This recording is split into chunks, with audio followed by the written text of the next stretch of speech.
Hi everyone and welcome, this is the Apostate Prophet. I often talk about how Islam teaches hate. How when you grow up as a Muslim, you learn to hate people, you learn to hate others. You learn to hate non-Muslims and specific religious groups. But I have this memory that I never forget, and I recently tweeted about it. It was when I was in second grade or so. I don't exactly remember what grade it was. Over the weekend, we went to a gathering, to an Islamic gathering, and there I learned that in the future, maybe, possibly in the near future, we Muslims would fight the Jews, and they would hide behind stones and trees. And we Muslims would kill the Jews until the stones and trees say, "Oh Muslim, there is a Jew behind me, come and kill him." But there is one specific tree known as the Gharqad tree, and the Jews hide behind that tree, and the tree does not betray them. Let's just put aside how ridiculous it sounds that trees and stones are talking. And obviously Muhammad spoke those words for a very primitive audience back in the 7th century, because people don't need to hide behind stones and trees anymore in today's time. And let's not even talk about how a tree literally sides with the Jews. But putting aside all the absurdity, I learned this at such a young age. I don't know if I can properly explain what it did to me, but I might be able to explain what that does to a human, to people, to a group of people if they grow up with such a teaching. Yes, a Muslim apologist might come, just as they did in my tweet, and say, well, this is only about, Jews at the end and a specific group that will fight you. But no, all of that is just not true. And if those Muslim apologists were honest, they would see what I'm talking about and what everyone else finds so terrifying about this specific tradition. If you think about it from a non-Muslim perspective, from an ex-Muslim perspective, it is extremely problematic because no, this is not just about a specific group in the end times. And even if it were so, what this does is to teach every Muslim child out there that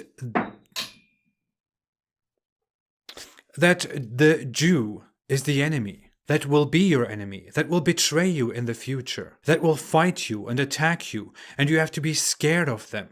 That you have to prepare to fight the Jew, because it will happen. That you are supposed to be afraid of the Jew. That the Jew will kill you in the future, and you are going to kill them for the sake of Allah. And this is an extremely authentic Islamic narration. Abu Hurairah reported that Allah's Messenger said, "The last hour would not come unless the Muslims will fight against the Jews, and the Muslims would kill them until the Jews would hide themselves behind a stone or a tree, and the stone or a tree would say, 'Muslim, O the servant of Allah, there is a Jew behind me, come and kill him.' But the tree Gharqad would not say, for it is a tree of the Jews." This does not only have one source, or two sources, or three sources, it has numerous sources, and by Islamic standards, this is undoubtedly reliable, authentic. Conspiracy theories about this dumb, hateful narration go so far that it is very common in the Muslim world, and you see that online on Facebook and on Twitter and on so many different platforms among Muslims, that people have these moronic speculations, moronic conspiracy theories, that Jews in Israel know very well of this tradition, and that they are currently planting this Gharqad tree everywhere in Israel. Because they know that this will happen, and they're trying to protect themselves. They're trying to plant those trees that are going to help them. Because they know that in the end the Muslims will rise up and kill every single one of them, and they need a place to hide. I'm not making this up. This is a very, very common, idiotic theory in the Muslim world. This is so well known that a channel that goes around in Israel asking people questions even picked up this question and asked the people if they are planting the Gharqad tree. Of course, the Jews in the streets had no clue what he's talking about.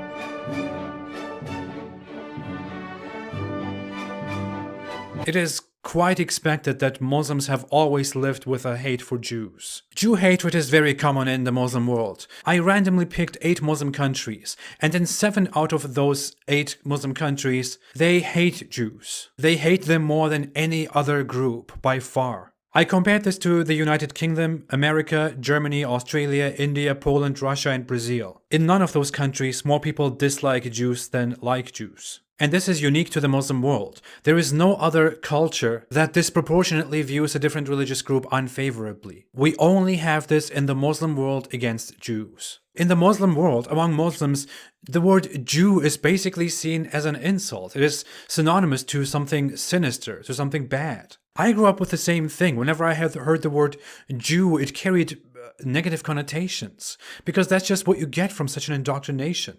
And that is not just me. It's not my parents. It's not any of this. It is Islam, as you might see. This single tradition is not all there is. There is so much more. The Quran also teaches that Jews will always hate Muslims. Muhammad teaches that Jews earn the anger of Allah. I will come to that very soon as well. It's also about Christians, and Muslims repeat it every day. The Quran teaches that Jews are killers, and that they are known for killing their prophets. That Allah has turned them into pigs and apes. مع إخوان القردة والخنازير من اليهود من بني صهيون تقاتلكم يهود فتسلطون عليهم حتى يختبئ اليهودي من وراء الحجر والشجر. Israel is often mentioned in relation to this prophecy. Many Muslims think that it will be in relation to this specific conflict, that the conflict will end in Muslims fighting and killing all the Jews. And the fact that Muslims all around the world who have nothing to do with Arabs care so much about the Israel-Palestine conflict also has to do with the Islamic Jew hatred. There are so many conflicts in this world of the same nature that Muslims never have given the same reaction to. Conflicts where Muslims have been massacred. These are conflicts that Muslims today still don't care about, while they are all so focused on Israel and the Palestinians. When I came out of Islam, I didn't immediately let go of my anti-Semitic indoctrination. It was still there, and I was interested in conspiracy theories. I am glad that I gave myself the chance to actually think about things from a proper, original point of view and make up my own mind rationally. I would be so happy if Muslims could come to the same conclusion. Unfortunately, Muslims are bound by the claim that their religion tells them the truth, and that their religion also teaches them that they will commit a genocide on Jews because they will have to, because it is in alignment with the future that Allah has prepared for them, and that they are doing that for Allah, to kill the evil Jew. How about we stop hating Jews?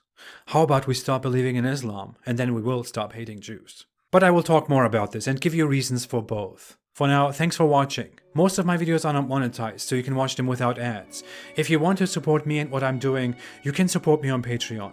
Thank you all so much. I will be back very soon. Have a great day and stay away from Islam.